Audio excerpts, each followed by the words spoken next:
Mateus capítulo 7, a conclusão do Sermão do Monte. Mateus capítulo 7, versículos 13 ao 27.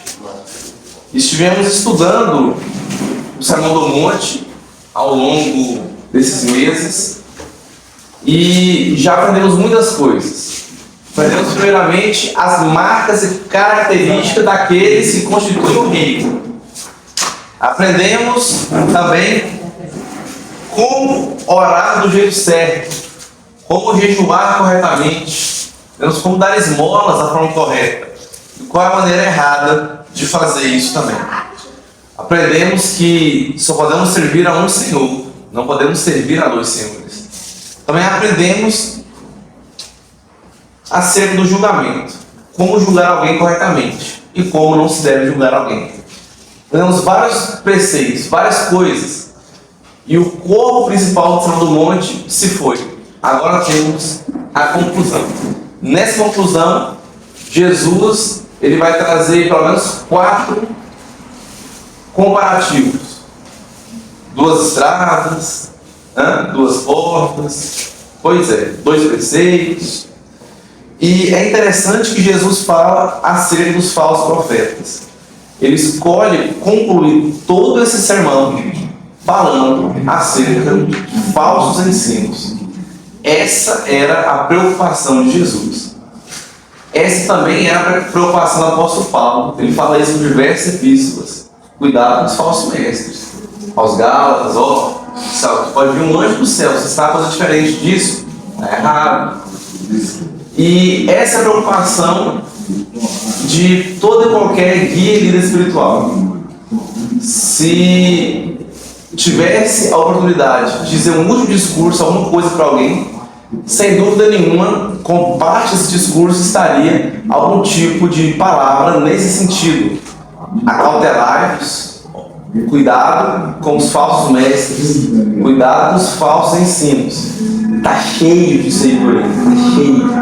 Então hoje nós vamos, com o tempo que nos resta, uns 30 minutos restantes, um pouco mais, vamos entender o que Jesus quis dizer aqui, quais são os conselhos de Jesus, quem são esses falsos profetas, e como identificá-los, como você pode correr deles. Mas antes, as 2 estradas, Mateus 13 e 14. Entrai pela porta estreita, larga é a porta e espaçoso o caminho que conduz para a perdição, e são muitos os que entram por ela. Porque estreita é a porta e apertado o caminho que conduz para a vida, e são poucos os que acertam com ela. Então Jesus fala, olha, são 2 estradas, 2 portas. Então você entra pela porta estreita. O que Jesus está querendo dizer aqui? Jesus está falando de portas literais. Jesus está falando que a maioria das pessoas, infelizmente, não vai viver uma vida inteira de abnegação do eu, de abandonar a si mesmo, de tomar a cruz de Cristo e segui-lo verdadeiramente. Infelizmente. Uma pergunta uma vez feita por um preletor para o acampamento de 2022 em Jubar, Guatanóia, Pedro Plebeu, ele postou nos 3 stories no mesmo ano ainda, uma pergunta, uma enquete, que era o seguinte: e aí, vocês acham que a maioria das pessoas vão para o céu ou a maioria das pessoas vão para o inferno? É uma pergunta intrigante, eu parei, pensei, tentei enviar luz de alguns textos bíblicos, se a Bíblia dava alguma luz sobre isso, né? Aí há quem diga que não, tá maluco, Deus é um Deus de amor, a maioria vai para o céu, não tem jeito não. E ninguém merece mesmo, mas fé não é possível, não, a maioria vai ser salva. Outros já não, a maioria não vai ser salva não. Esse era um dos versículos que as pessoas usavam como base para isso. E há quem dizia que era mais ou menos metade, né? Jesus falou isso sobre o arrebatamento, um vai vir, outro vai ficar. Tem 2 no campo, um vai ser tomado, outro vai ficar para trás. A questão é que não importa. Jesus não quer que você pense nisso aqui nesse texto. A intenção de Jesus não é que você pense isso. Vai mais gente para o céu ou para o inferno. Não, a intenção não é essa. Jesus está falando que é mais difícil seguir a Ele, que é mais difícil o caminho para a salvação, que a porta da perdição ela é larga, ela é espaçosa, ela é confortável, ela é do tamanho do seu pecado. A estrada que te leva para a perdição é do tamanho do seu ego. A estrela que te leva para a perdição, ela tem tudo aquilo que você gosta. Tem tudo aquilo que o mundo tem a oferecer. Tudo aquilo que sua carne grita todos os dias para fazer. Pois é, por isso lá é mais fácil. Agora, a porta estreita é um caminho de abnegação do seu eu. Você tem que rejeitar o seu, matar o seu todos os dias. Olhar para dentro de si mesmo e falar, eu sou fraco, não sou ninguém. Quebrar seu ego. E aí, a gente volta ao primeiro fundamento que Jesus falou no Sermão do Monte. Primeira bem-aventurança, quem lembra? Sem olhar na Bíblia, sem virar a página para trás. Bem-aventurados os pobres de espírito. Bem-aventurados os pobres de espírito, porque deles é o reino dos céus. Os pobres de espírito são quem? São esses que reconhecem o seu eu. Eles já estão na porta estreita. E nessa porta estreita, ela não cabe o seu ego, ela não cabe os seus pecados de estimação. Você tem que abandoná-los.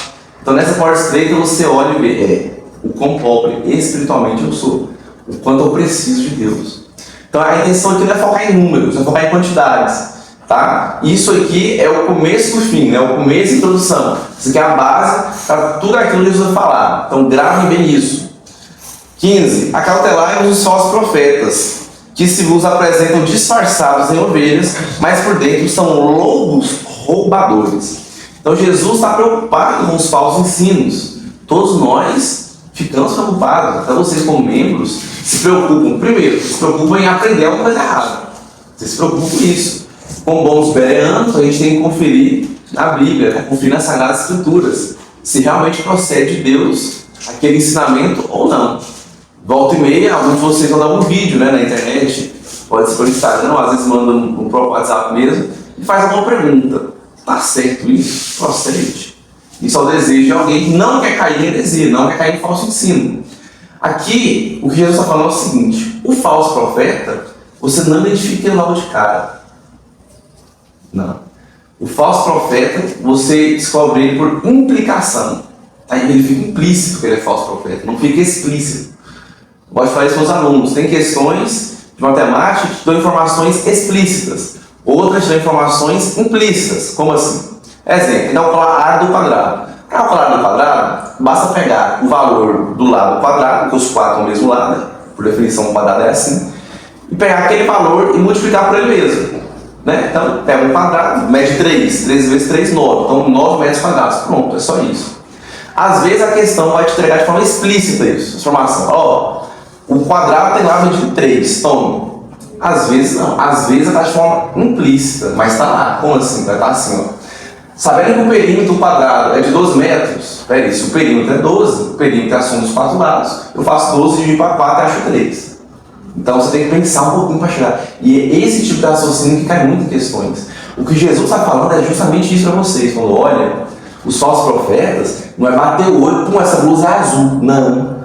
Ela parece ser verde igual a nós. Parece. Porque eles estão disfarçados em pele de ovelha. Não dá para você ver que eles são lobos. Porque se eles chegar de uma vez, ou como o pessoal gosta muito de ler esse termo, né? Se o diabo chegar com chifres, tridente e rabo, o povo sai correndo. Então o diabo vem como? De terno, bem trajado, bem perfumado, uma fala mansa, tranquila, né? Te convencendo. Ele chega perto de você, ele se aproxima de você. Ele não vem como um inimigo, você fica doido para tacar uma pedra nele, né? Não, ele chega de mansinho. E os falsos profetas, guiados pelo diabo, eles vêm assim também, eles disfarçados em pele de cordeiro. Isso é, não dá para identificar eles só de olhar.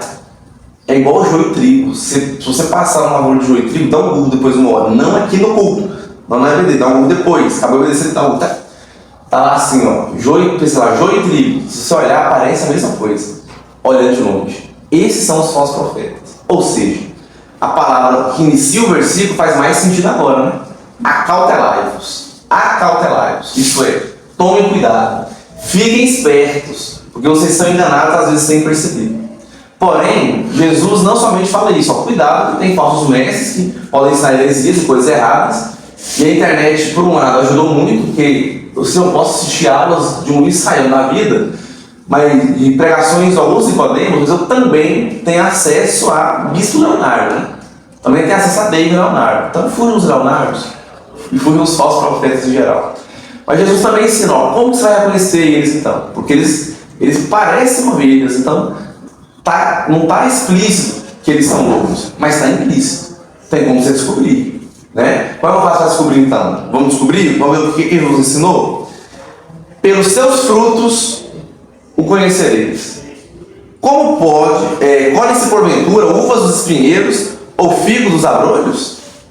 Então, essa é a maneira de você encontrar o falso profeta. Olha, quer ver se ele é falso profeta ou não? Olhe os frutos. O que é os frutos aqui? A Bíblia fala muito sobre frutos. Jesus usa muita figura de linguagem. A gente tem que entender, primeiro, no próprio contexto do Sermão do Monte, que as bem-aventuranças, né, as beatitudes, elas fazem parte da introdução. Jesus, na conclusão, ele retoma, né, percebe que ele retoma basicamente tudo aquilo que foi falado na introdução, ele retoma aquilo. Então aqui, as bem-aventuranças são características de quem é salvo, de quem não é um falso profeta. Então você quer relembrar? Você que já viu a aula, relembre, que a coisa, relembre vocês de forma resumida cada uma delas. Tem aula gravada na internet também, lá, explicando cada bem-aventurança.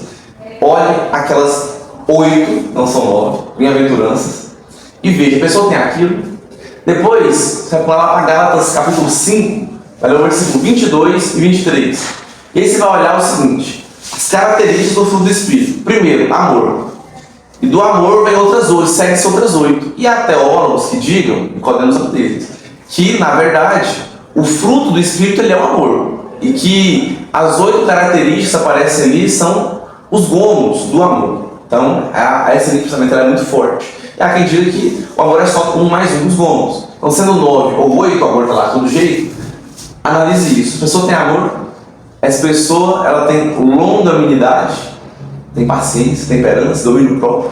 Né? E aí, avalie os frutos dessa pessoa. Avalie a conduta, a vida dela.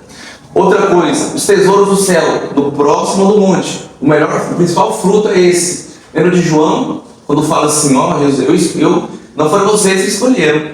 Porque normalmente o aluno escolhe o mestre. O discipulado escolhe o discípulo, o discipulador.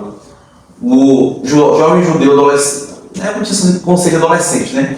O jovem judeu de 12 anos, ele já escolheu um rabino, um mestre, para ele aprender a lei. O discipulado era uma coisa cultural, normal, né? Então Jesus fala, não foram vocês que escolheram, não, foi eu que escolhi vocês. A lógica foi invertida, eu escolhi vocês.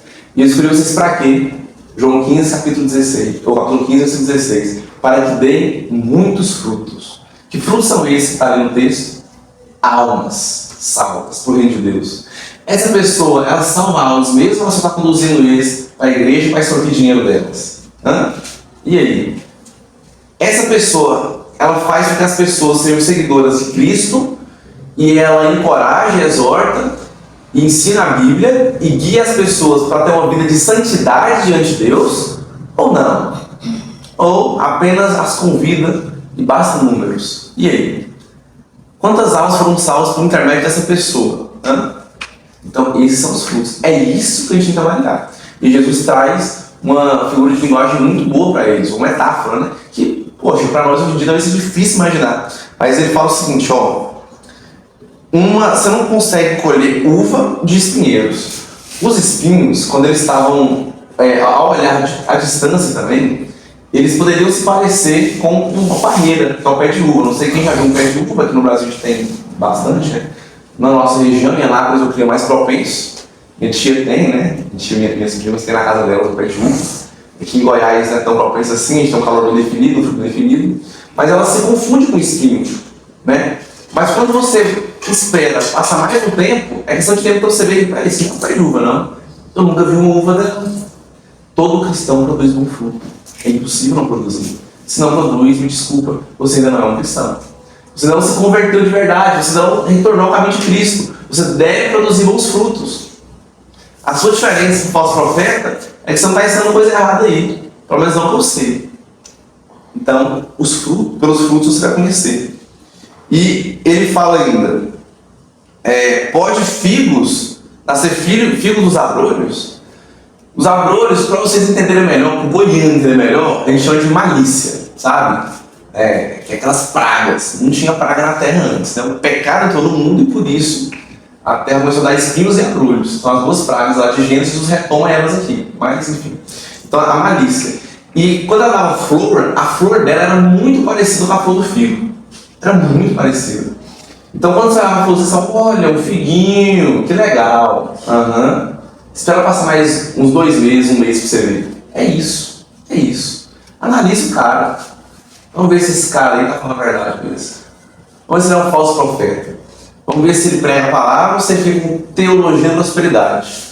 Irmãos, um cara que enche um estádio e quando ele chega, o pessoal sai correndo para tocar nele de alguma forma. Pode correr. Está errado isso. Ele vendeu qualquer objeto para você, alegando que isso pode curar. Está errado isso, é sua fé que salva. Isso é de graça. Isso aí não tem como taxar. Sempre será de graça. Falar com Deus vai ser de graça. Né? Continuando. Assim, toda árvore boa produz bons frutos.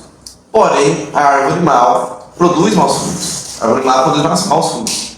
Não pode a árvore boa produzir frutos maus, nem a árvore má produzir frutos bons. Né? É uma implicação lógica simples de se entender. Se você é uma boa árvore, você vai dar bons frutos. Ou trazendo um contexto mais goiano, você não vai colher piqui um pé de malícia, você não vai colher um pé de uva, não tem como, um pé de caju, né? Não tem que.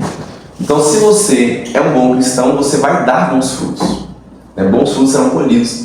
Deus vai usar a sua vida para abençoar outras vidas também. E também as marcas individuais, tanto de Mateus 5, né, bem-aventuranças, do 3 ao 12, quanto Gálatas 5, 22, 23, características do fruto do Espírito. Obrigado.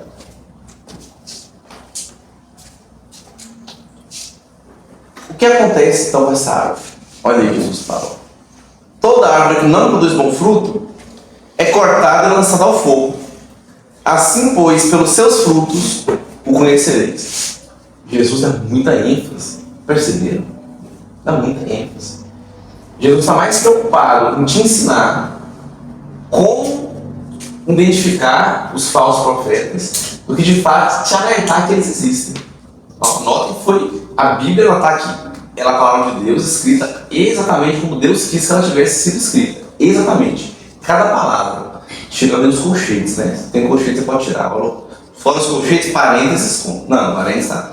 Então, é um versículo falando, olha, esses falsos ensinos, cuidado com eles. Enquanto a gente tem aí 1, 2, 3, 4, 5 versículos falando, mas pelos frutos você vai conhecer eles. Analise, avalie. O cristão, ele tem que estar com o ouvido apurado ao falso ensino. Me entristece ver o povo de Deus absorvendo cada tipo de coisa que é bagre. Não dá, cara. A pessoa absorve tudo que ela ouve, ela tá lá absorvendo e não filtra nada. Não tem um parâmetro para identificar, para fazer aquela perguntinha que vocês me fazem lá. Tá certo isso? Tá certo isso? Então essa pergunta é porque às vezes você está desconfiando lá para ali.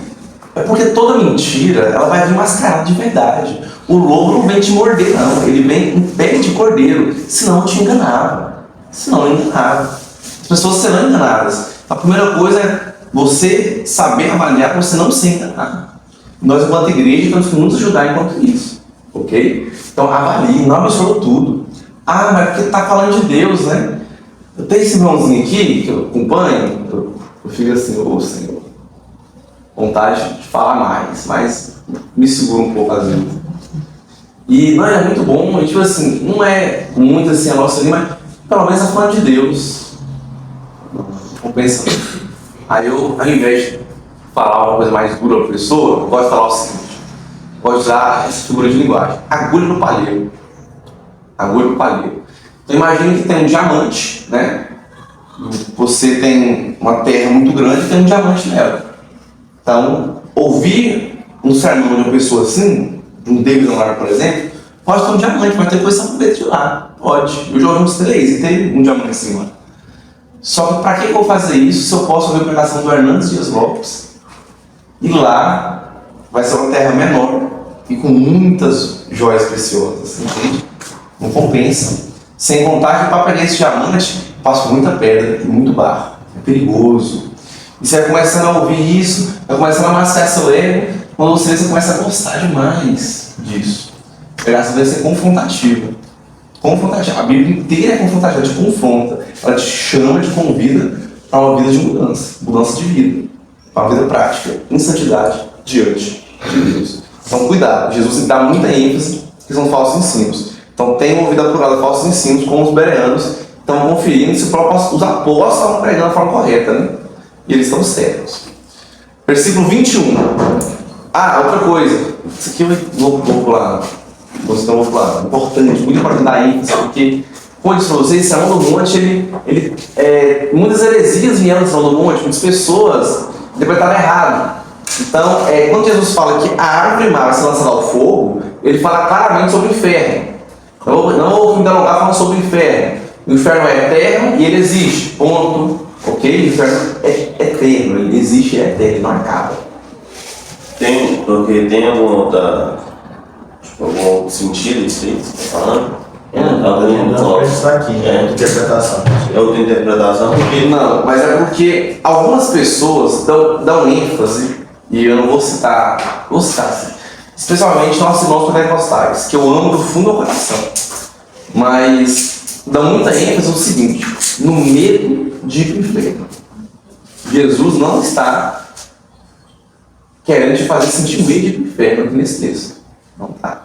Eu já vi, a pessoa vai pegar esse texto e vai levar, a árvore que produz bom fruto, ela lança fogo. Então você se arrepende dos seus pecados, não sai para o inferno, não é isso. Eu estou falando primeiro para quem é salvo. E os não salvos estão ouvindo também. Mas a ideia é que falar, e vocês, que já são meus seguidores, já são povos de espírito, já são justos, mansos, vocês, e como ser justos de vocês, cuidado com os falsos mestres, os discípulos, para vocês, para os seguidores, ok? Para você, cuidado, eles existem, cuidado. Mas fiquem tranquilos, que o destino final deles é o inferno. Jesus está lembrando que existe o inferno. Mas o inferno, ele não é para colocar medo. A gente não serve a Deus por medo de ir para o inferno. Por que eu não gosto de pregação? Você está querendo chamar a pessoa por medo. Isso não é o caminho. A pessoa não tem que ir por medo de ir para o inferno. Entendeu? Na verdade, muitos têm, né?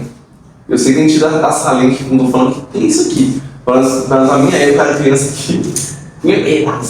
Mas não, esse é o caminho. Você tem que apresentar o plano evangelístico. Jesus morreu na cruz por você. Você é pecador e você vai para o inferno, sim. Mas não venha por medo, não. Mas venha para ter a vida eterna, entendeu? Então, esse texto não fala sobre isso. Então, se você vê, ouvir apurado, presta atenção. Se você ouvir alguma pregação usando essa passagem para impor medo em alguém de ir para o inferno, saiba que está fora